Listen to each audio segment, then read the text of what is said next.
Hello and welcome to this webinar from the International Institute for Strategic Studies on the conflict in Somalia and the impact of COVID-19. This is part of our conflict briefing series at the Conflict Security and Development Program, so welcome everyone. Somalia, of course, is no exception to the global impact of the coronavirus pandemic and the likely economic repercussions from it.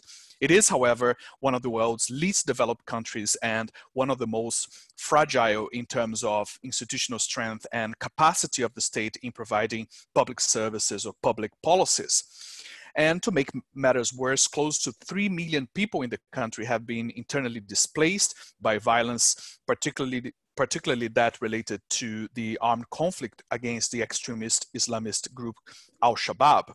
So I'm very pleased to have today here two colleagues and two experts who will help us understand the challenges faced by Somalia and the impact on its conflict and on the other hand, the impact of conflict on the responses to coronavirus in Somalia.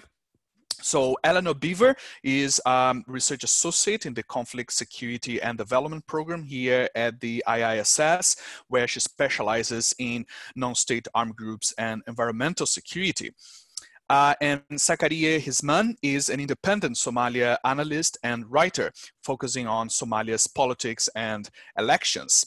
So later on in the webinar, I will give you in the audience the opportunity to ask questions, and you can do that in two ways. One is by typing the question in our Q&A on the Q&A button at the bottom of your screen, or by raising your hand, and then I will try to have a round of questions in which I will give a voice to some of you to ask questions. So with that, I will pose a very important and also very fundamental question for Sakariye. Let's start with, what is the impact so far of the coronavirus on Somalia, on Somalian politics? What are the main things that we need to understand right at the beginning? Thank you, Antonio, for the question, and thank you, Eleanor, for inviting me here today. First of all, when the question was, well, what is the impact of COVID on Somalia? It's very important to understand three things first. First is data, and second is businesses affected by the virus, and then steps taken to tackle the virus by the government. So when it comes to data, in Somalia at the moment, there's no office for national statistics per se.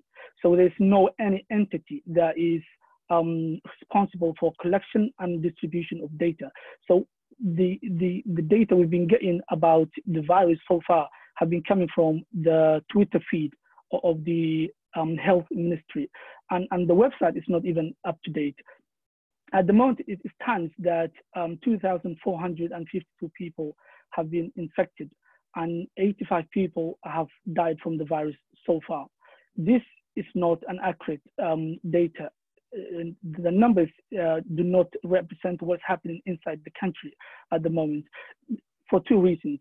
First is stigma. When the virus first came about, the government mishandled how to treat and handle the patients of the virus, and what they did was they quarantined 3 people that came back from China, and that created a fear that people would be held in dark rooms, and they will not be getting enough medical support, and they will not be sent home.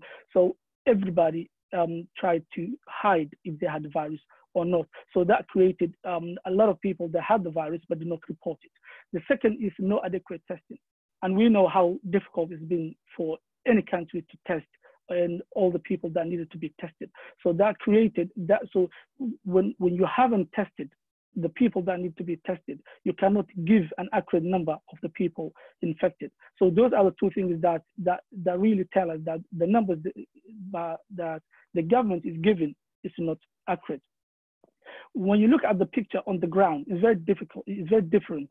If you talk to anybody in Mogadishu, for example, at the time that is the epicenter of the disease, you will know that they would either had the symptoms of the virus or knew somebody who had the symptoms of the virus. So it seems to me that the virus is spread into the country and quite rapidly and quite expandingly, but it did not kill as many people as it would have killed in different parts of the world.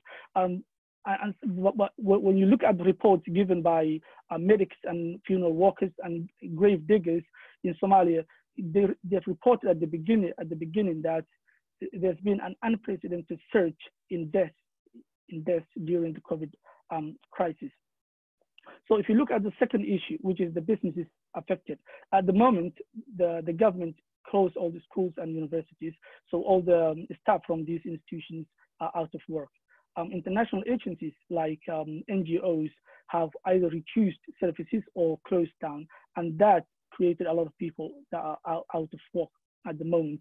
So, and the other industry that is very clearly affected is the aviation industry.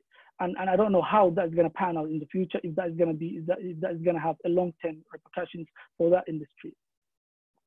The third step I would like to mention is steps taken by the government to tackle the virus.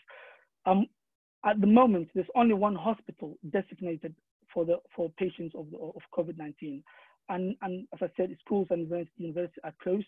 The social distancing rules are suggested but not implemented. But there has been a curfew in place in Mogadishu at the moment that never made any sense to anybody, because the country is still open for business. The main markets are still open. The shops, the restaurants, the cafes are all open. People can congregate and gather everywhere they want.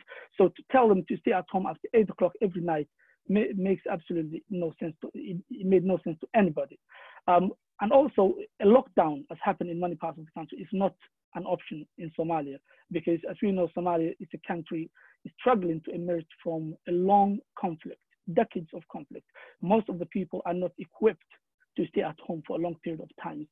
It's very simple, but what's happening in Somalia is that very few households have fridges, so they cannot even keep food more than one day. And most of the people earn their living by going to the markets and making money that day. So if they stay at home, for example, they won't be able to put food on the table. So a lockdown would have been much, much worse than the actual virus itself. So given that and how the virus is handled and how the government has done to tackle the virus and how the businesses and shops and everything is open, I really cannot see how in the future the people's lives would be any different. It would be any other tragedy that happened to Somalia in the past. People have died, but people will move on, and that would be the end of it.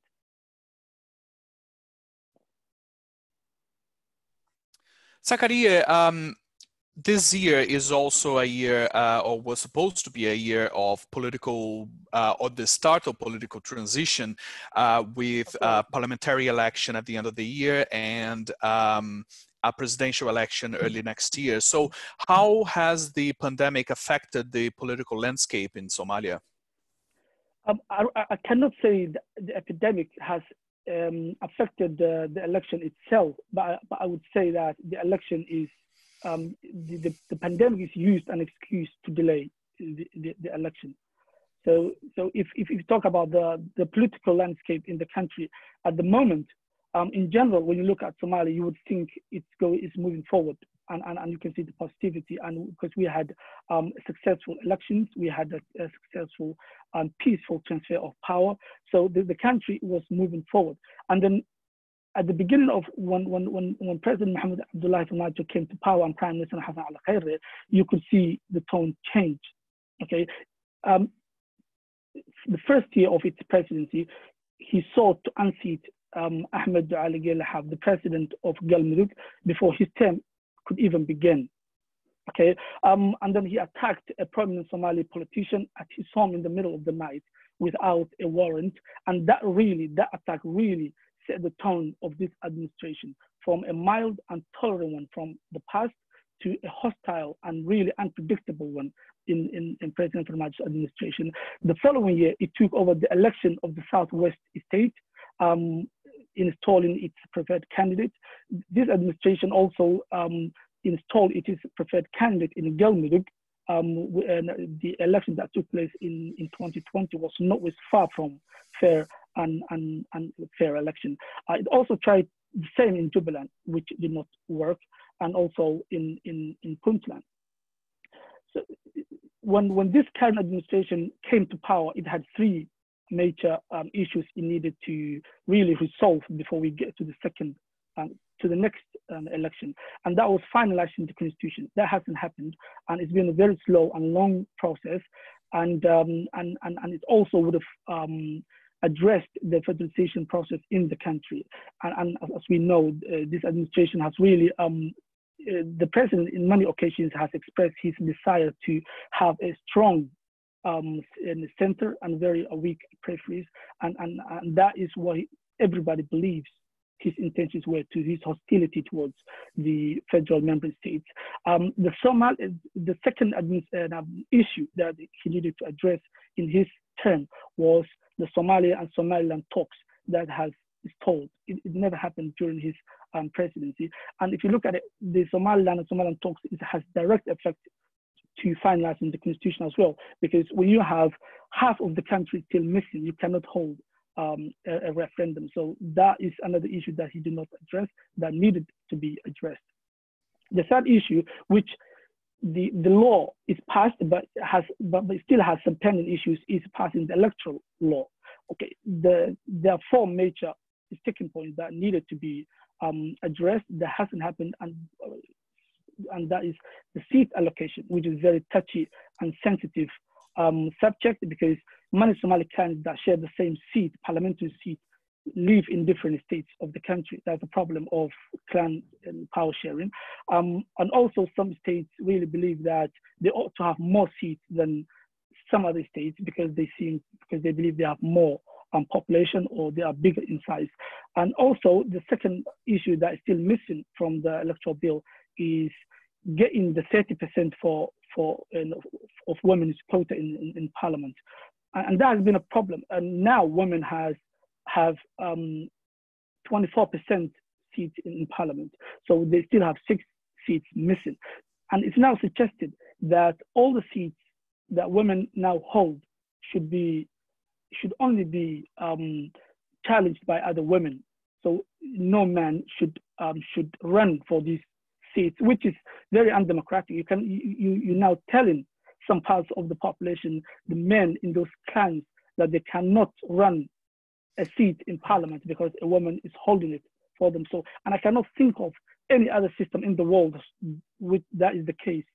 And also now the independent commission for the elections has to identify some seats that women should be occupying, and to tell these men to vacate these seats so only women can run and occupy these seats in the future. And the third issue that's missing from the electoral bill is the representation for Banadi region. That is Mogadishu. Mogadishu is where the government seat is, where they generate most of its revenue, and it still does not have any representation in the upper house. So the challenge now, the debate is, how can that be done? Will these seats go to the marginalized communities in Mogadishu, or will it go to other Somalis who all have their own states in different parts of the country? So, and also to do that, to add more members to the upper house, you have to amend the constitution, which is another, which is adding more difficulty and more complexity to the challenge of passing the constitution. And the fourth issue that's missing is how to select the members that will represent Somaliland. As we know, Somaliland is now has a different administration. They do not recognize the Somali government as being, they don't think they are part of Somalia. So how can we elect the representatives that will represent that region of the country? Would that election take place in Mogadishu as happened before? Will traditional elders try to select or vet all the delegates that would vote for that process? So that is another sticking point that is making everything very difficult.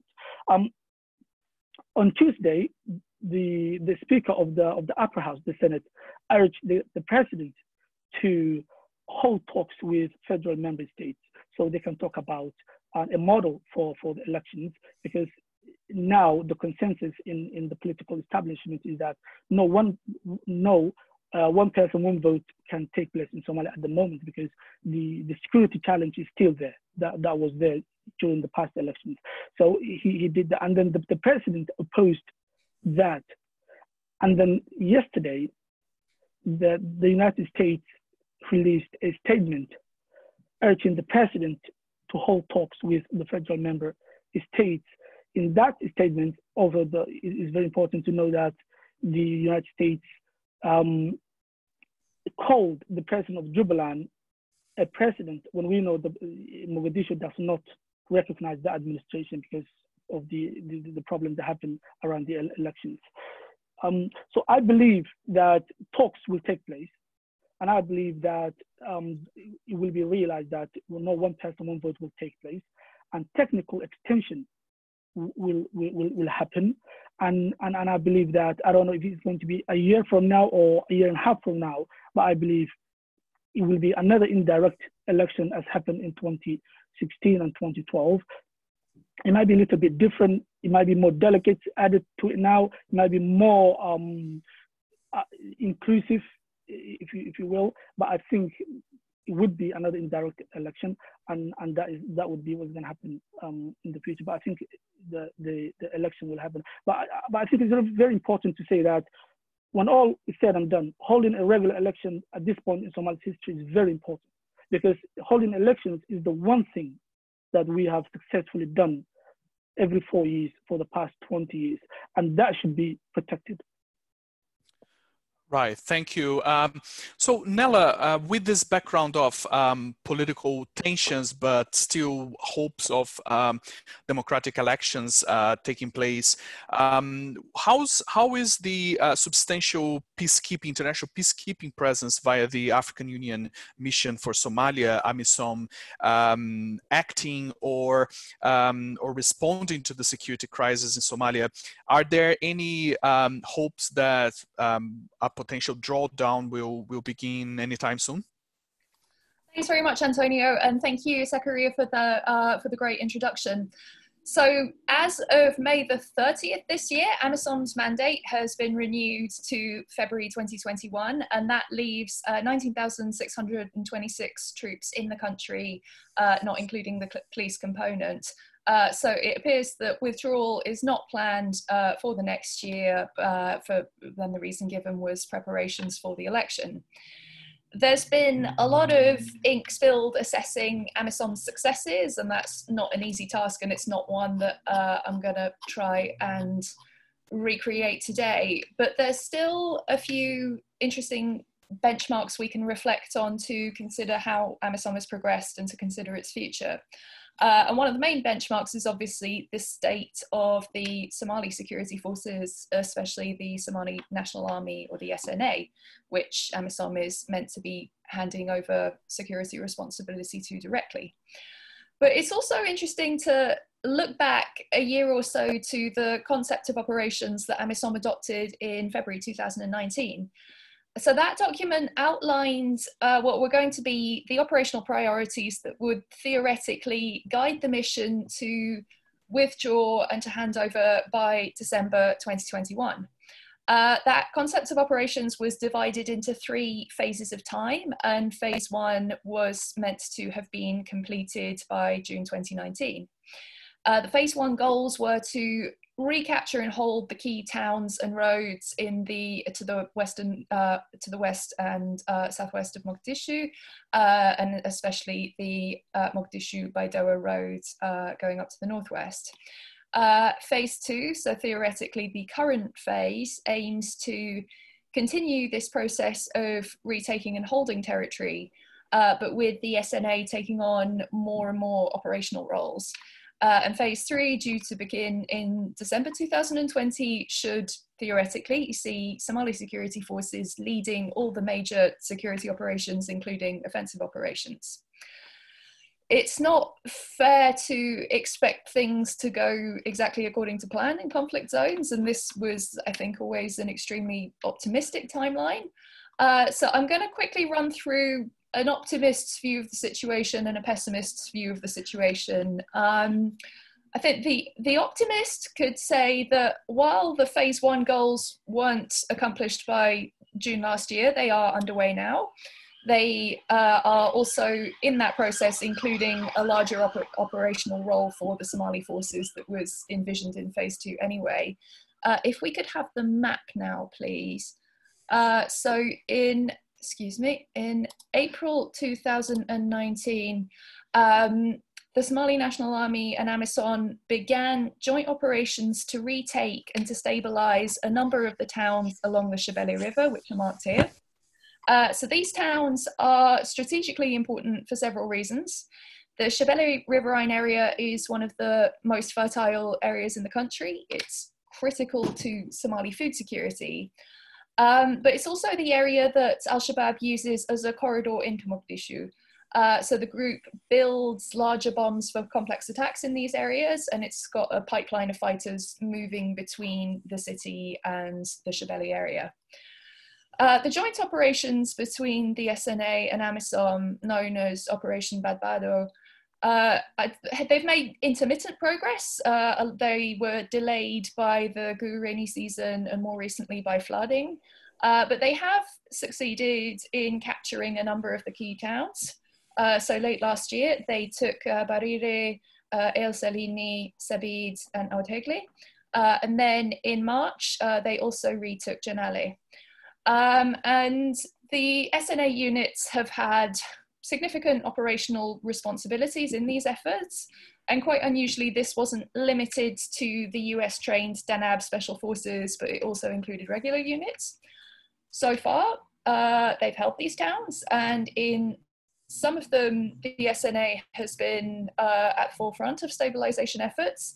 So for example, in Sabid, they helped to rebuild key infrastructure. They re-roofed the main mosque and they distributed some food aid, which impressed the town's residents.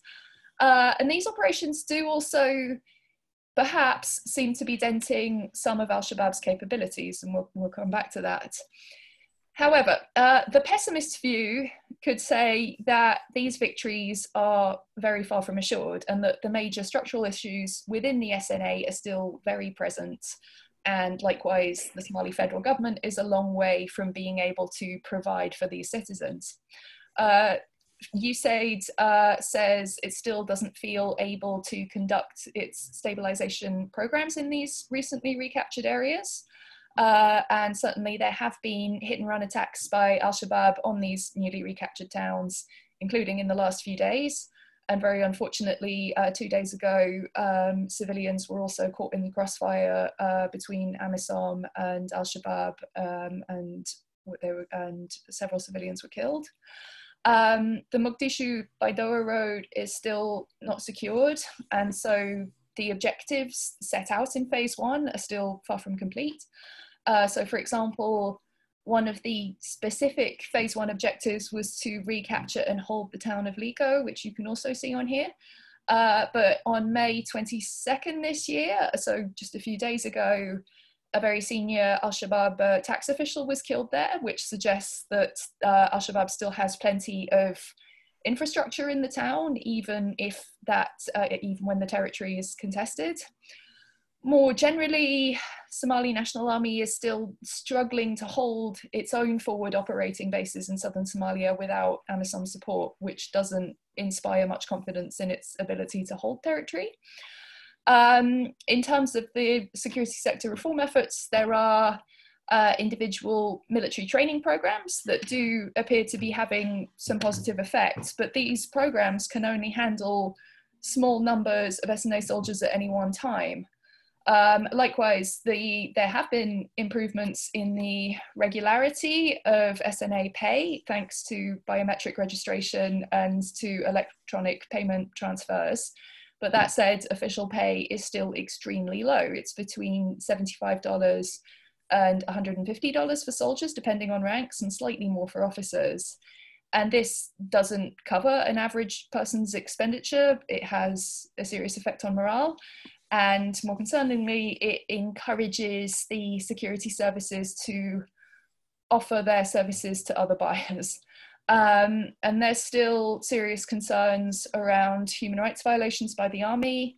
The army is still very much clustered along former militia and clan militia lines. And when units are deployed to areas of where different clans live, there's a much higher likelihood of violence towards the civilian population if they're not from the same clan. So in conclusion, there are some piecemeal positive points to take note of, but the SNA is still largely unable to cope without AMISOM's assistance. I think we'll probably continue to see small improvements in particular SNA units, but again, with these developments happening at a fairly small scale, it's hard to see how these deep divisions in the army can be overcome, and certainly how they can be overcome by the 2021 deadline. Nella, the AMISOM is now very old. It's been in Somalia since 2007, and we're still discussing these basic securing of the outskirts of the capital itself. So can you tell us a bit about how al-Shabaab has fared in recent years, and how its organizational structure is today? Sure. So it's there has been some evidence to suggest that al-Shabaab's capabilities in conducting large-scale attacks was recently somewhat impaired by the operations in Lower Shabelle. So the Hiral Institute's quarterly reports for the first 3 months of 2020 showed a reduction in the number of complex attacks, and the report also showed a decrease in open combat in rural areas, likely due to a higher number of airstrikes. That said, 3 months is a very short time in conflict analysis, and particularly in the lifespan of a robust insurgency. So there's a lot of doubt as to whether that pattern has held in the last 2 months and whether it will hold in future. And even so, al-Shabaab would still be capable of very serious damage to Somalia's people and to its institutions. So while the number of complex attacks in Mogadishu may have gone down, al-Shabaab has increased the number of IEDs used in the city. And it was confirmed last year, by the UN panel of experts that al-Shabaab is now manufacturing its own explosives. The group used to rely on picking up unexploded ordnance from battlefields, but over the last couple of years, it's developed its own bomb-making capability. Al-Shabaab remains a major threat to Somalia's government institutions in several senses. First of all, it continues to target civil servants and other government allies for assassination. But one of al-Shabaab's most worrying talents is infiltrating almost any institution it wants to. And this is something that military force can't solve. So the best known recent example of that infiltration was last year's assassination of the mayor of Mogadishu. The suicide bomber in question was a woman who'd worked in his office under a false identity for over a year. At a more mundane level, al-Shabaab has huge influence over the security sector. There was a recent report that said up to 30% of Mogadishu's police might be compromised by al-Shabaab. There's a well-known trade in arms and even in uniforms, from poorly paid SNA soldiers and police officers to al-Shabaab. We know that one of the guns used in the Dusit Hotel attack in Nairobi last year is believed to have been an SNA-issued rifle. Al-Shabaab is still extremely adept at financing itself. The UN panel of experts again reported at the end of 2019 that al-Shabaab is now taxing imports going into Mogadishu ports. So it looks like they've managed to gain access to cargo manifests. And what will typically happen is that they'll receive that the Mogadishu office of either a shipping company or a company receiving goods they will receive a phone call. They'll tell, and it'll be al-Shabaab telling them that they're going to tax these goods according to what's listed in the cargo manifest. And foreign companies are certainly not exempt. At least one Gulf state-owned shipping company is known to have paid al-Shabaab $70,000 in tax after receiving one of these calls, and we have to assume that that is not an isolated case.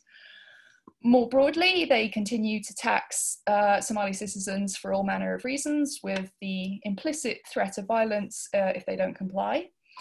Support for al-Shabaab governance remains relatively significant, although not in a straightforward ideological manner. At the core of that support is the fact that there's little or no alternative in service provision, particularly in rural areas. Al-Shabaab has also become very adept at navigating clan divides, as much as ideologically the leadership might have liked to rise above the clan structure. The organization now takes a much more practical approach, namely by supporting clan leaders who support them. And you can frequently see al-Shabaab officials at clan events. We also can't underestimate the persistent distrust of the federal government among Somalis, particularly in rural areas. And al-Shabaab is very adept at exploiting this, saying that foreign powers are recolonizing Somalia through the backing of the federal government. And al-Shabaab's reaction to COVID-19 is going to present an enormous challenge to Somalia's government and to its health infrastructure and to public health as a whole. The rhetoric of its official statements and the rhetoric of some of its supporters, in that rhetoric, COVID has been described as a divine punishment inflicted only on non-believers. As far as COVID relief efforts in southern Somalia go, I think al-Shabaab will at best make things extremely difficult. So in short, even if al-Shabaab's military capacity has been degraded, and it's very early to say whether or not that's the case, there is a lot that it can still do to damage the federal government with far more limited means. Nella, if I could abuse my power and introduce a question from the audience that is very related to this topic. How are al-Shabaab's finances and its fundraising model at the moment? Has the pandemic affected it at all? And have any of the security dynamics that we've been discussing affected in recent years its fundraising strategies?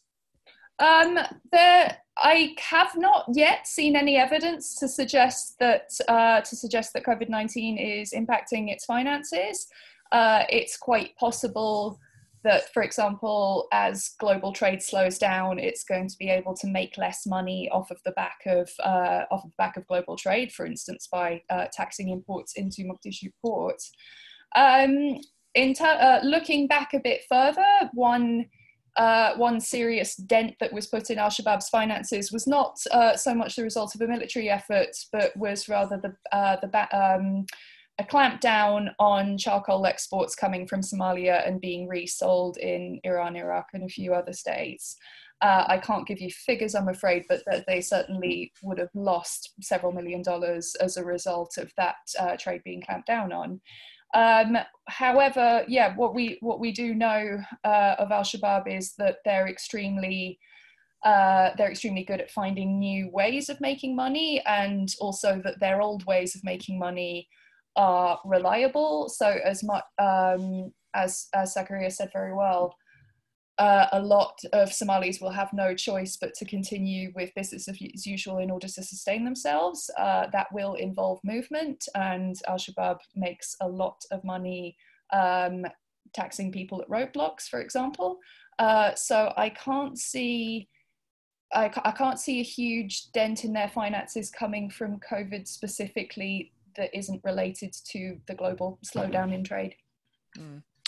Sakariye, what are the prospects for negotiating with al-Shabaab? This is something that is often sort of flagged, but what are the prospects for that in your view?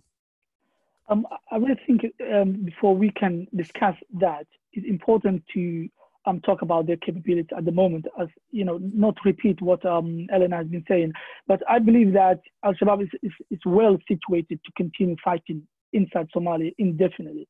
It enjoys a robust and sustainable financing through effective taxation.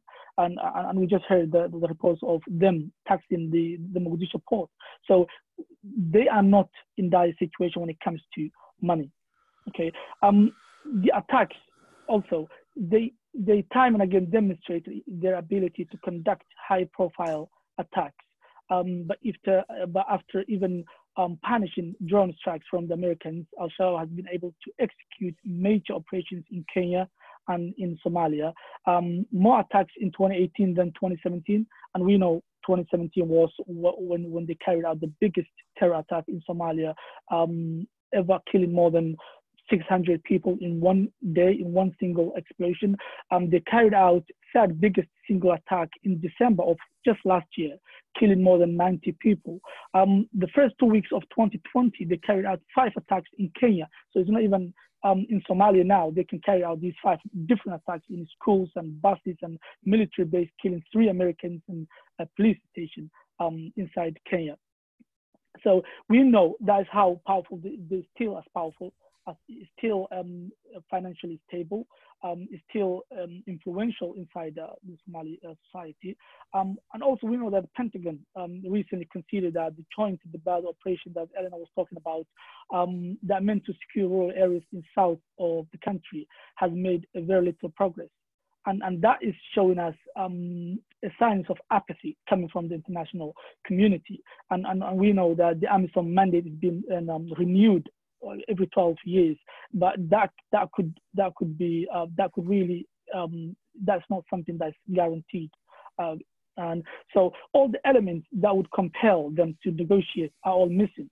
So I don't see why they would want to negotiate, but I think negotiations can happen. And I think the war has now been going on for 13 years.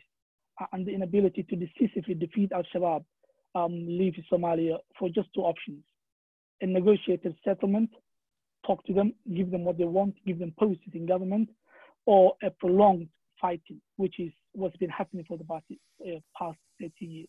So I believe talks really make sense when you look at it that way. But talks are not really easy. We know that for 2 main reasons. One is ideological and one is political. On the ideological front, the group is not willing to abandon their takfir ideology, which casts everyone that is not them an apostate. They believe the government and everybody who works for the government is an apostate and should be killed. So for them to move them from that position to a position where they allow to start negotiations is very, in my opinion, very difficult at the moment. On the political front, they always maintain that they would not stop fighting as long as there are foreign troops in the country. And that is not something the Somali government will ever accept, because that is a death sentence. They will be destroyed in a week if foreign troops that keep the Somali government in place leave the country. Having said that, I believe that talks can take place, but I think there has to be a roadmap for that talks, and this has to be a multi-stage approach. So first of all, we're now in an election year, so I don't think that is possible now, even the first year of the second administration, because they would be setting up shop, and it's going to be very difficult for them to start negotiating with al-Shabaab. But when they are ready, I believe the phase 1 should be to really start a clear offensive strategy that seeks to seize more territory and hold on to those territories, because we keep seeing them losing the towns the government held previously, and then they keep going back and forth. And second, I believe that that offensive should aim to disrupt their ability to raise funds. And that would, if those two things are done in a more concerted way, because your point is to negotiate with them in the future, and I believe that would cause them to see negotiations as a positive outcome. So in the phase 2, this would be where the government should publicly express their desire to talk, okay? And they have to change their rhetoric, calling them terrorists. I'm talking about when the time comes. And the USA should take the lead in galvanizing international support, and they should be able to be ready to halt drone attacks during that period.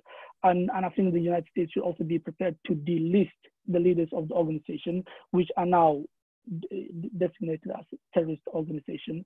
And that will make those leaders to be able to see a post in government as a feasible thing. So that would be very important. So that would be a cooperation between Somali government and the international community.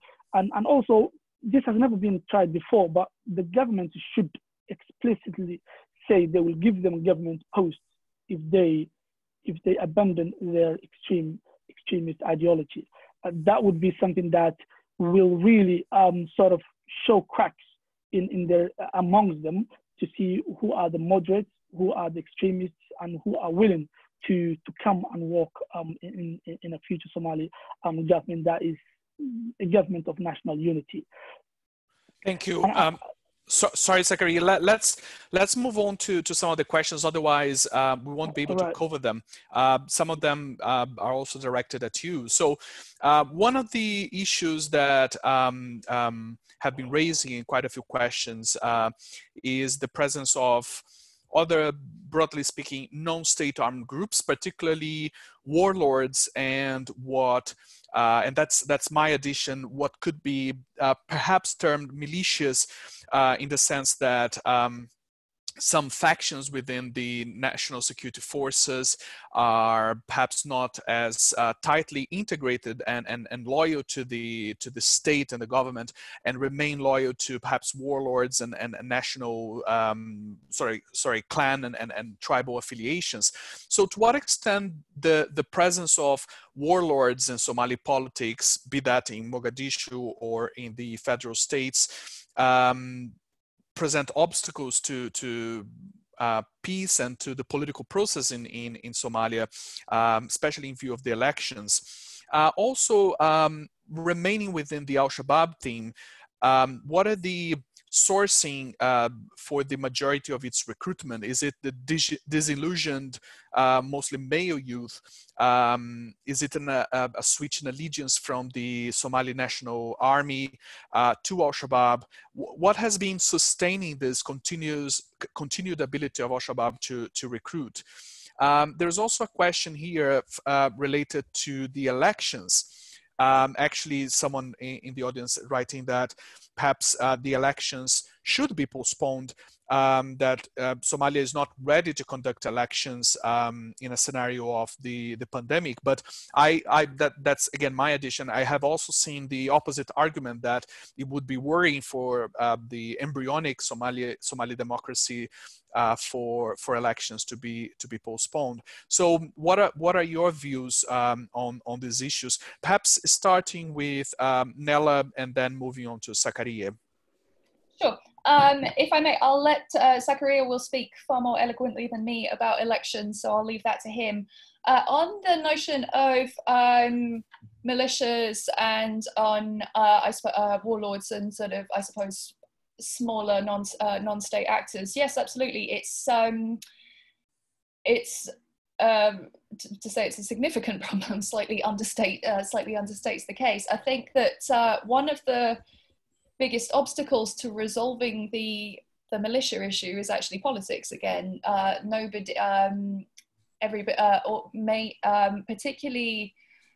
Particularly in the federal member states, and the governments of the federal member states and the presidents of the federal member states have maintained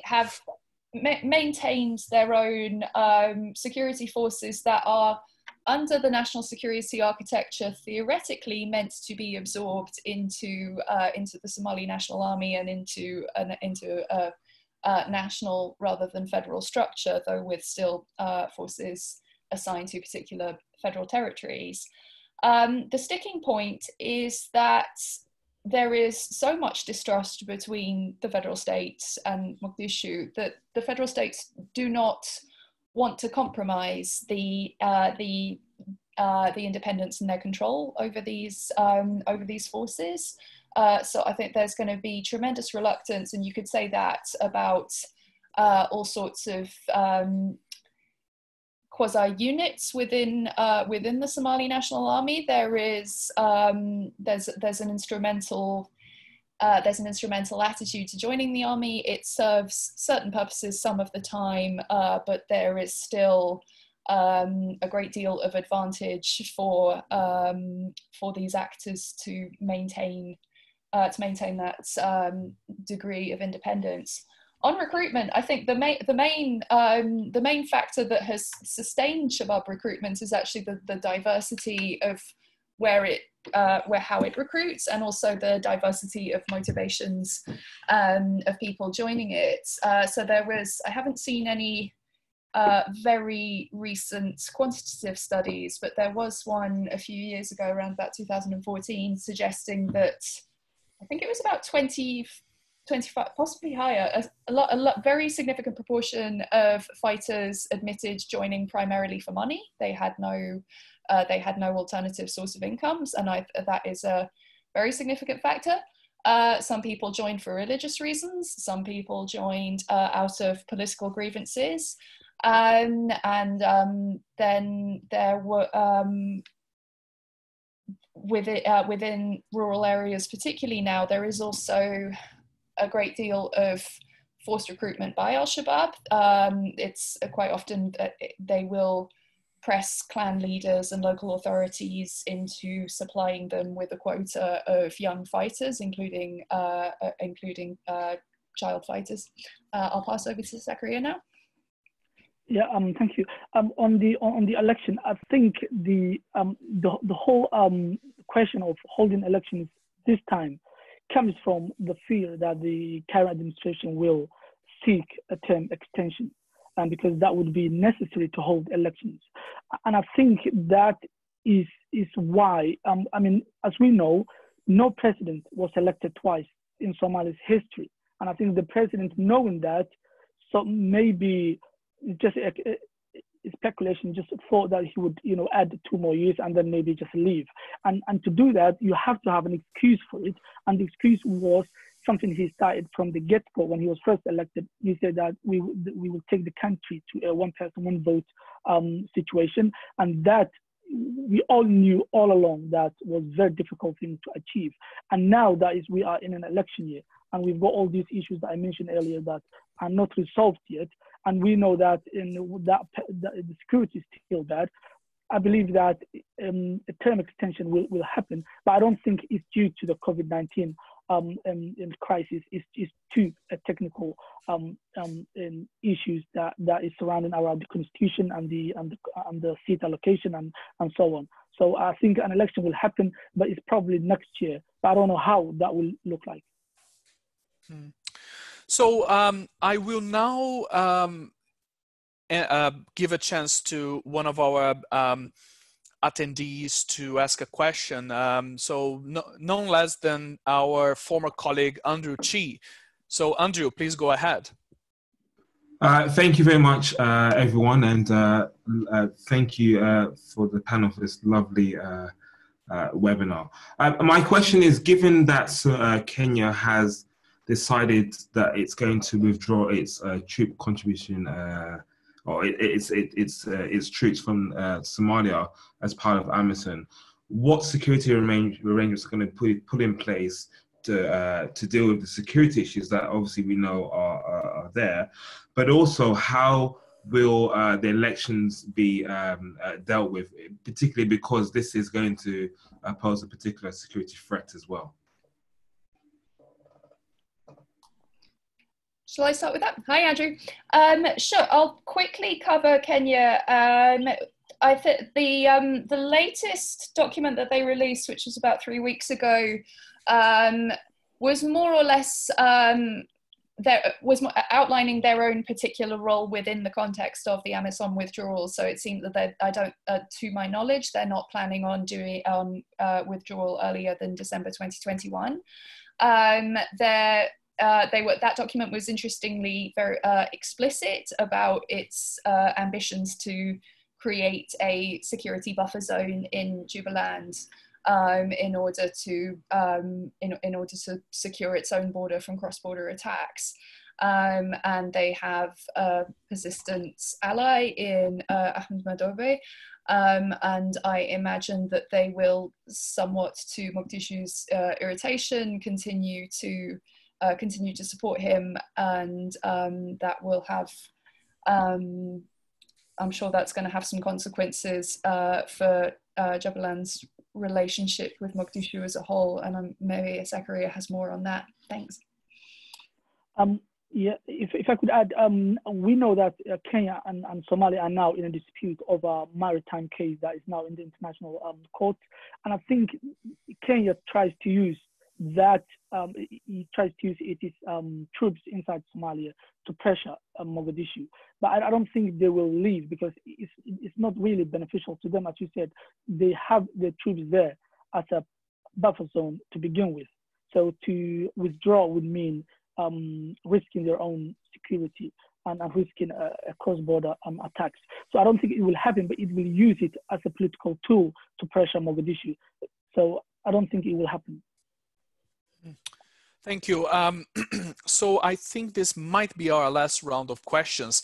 So there is one on the issue of data. So are there is there any regular census, or what kind of data is consistently taken from the population that allows us to have a better idea of Somali demographics or health? Or so Sakariye, you mentioned something about data, how it is often inaccurate and not up to date. So are there any positive examples or anything that is being done in that regard? And also we have a question about rumors or consistent information or speculation about links between al-Shabaab and what was termed here traditional actors, which I assume the attendee is referring to sort of clan elders, but also government actors. So perhaps, Nella, if you could talk to us about to what extent al-Shabaab has sort of infiltrated these more traditional government structures inside Somalia. Sure. It's the way that the al-Shabaab aspirationally in its early days was hoping to move beyond Somalia's clan divisions by preaching Islamism as a transcendent ideology, if you like. And I think much like the Barre government and